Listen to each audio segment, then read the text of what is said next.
Hi, my name is Lindsay. I am from Grand Rapids, Michigan. My name is Clarissa Stovall, and I'm from California. Hi, my name is Parker, and I'm from Jackson, Tennessee. I didn't go on the world race. Really all it was, I've been wanting to do missions for a while now and just could never find the right trip.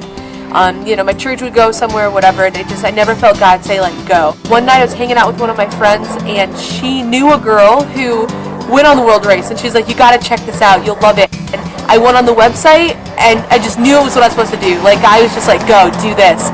So a reason why I decided to go on the world race initially was completely out of selfish motives.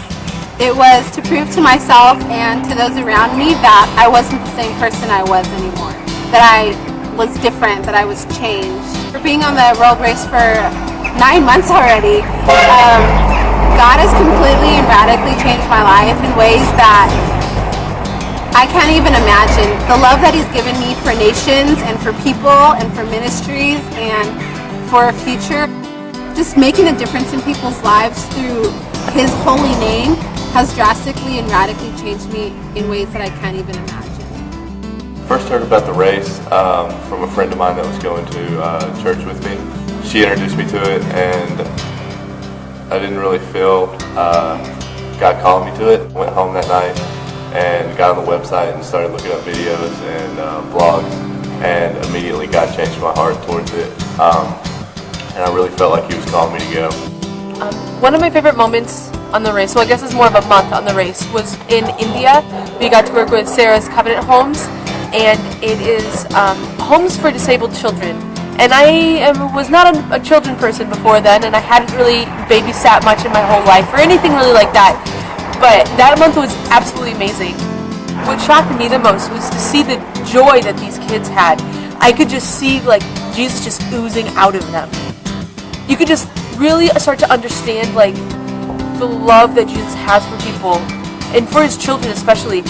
A story that I have was from this one time in South Africa when we were working at a school in Simonstown. We were working at a high school for kindergarten all the way up to 12th grade, and I met this one girl, and I don't really remember her name, but she really taught me about like how much impact you can have in someone's life for the good. We were able to talk for a little bit, and I got to know a little bit of her story and about her life and about who she thinks she is and who she actually is in Christ, and I was able to speak positively and encourage her in her life and in her walk with God, and it really taught me the impact that you can have in someone's life if you just take enough time, if you just show a little bit of interest. One of my favorite moments since I've been on the race was definitely in Swaziland. There was this little boy named Kool-Aid at one of the care points that we were working at. The first day I got there, he just ran up to me and sat on my lap. And I immediately felt this like connection with him. So it was a really cool chance just to get to show him the love of God and just love on him and let him know He's loved. For the world race, it is $15,500. It has been crazy to see how God has shown up, and He's actually provided the $13,500 for me. I still need $2,000.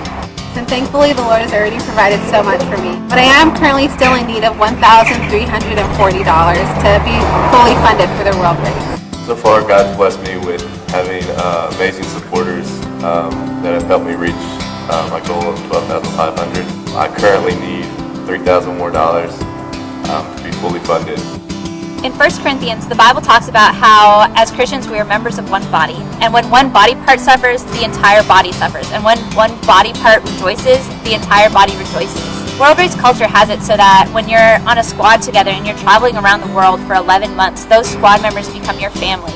And so when one squad member isn't fully funded, that means the entire squad isn't fully funded. It kind of makes me think about this famous quote from a movie that I really love called Lilo and Stitch that says, Ohana means family. Family means nobody Gets left behind or forgotten.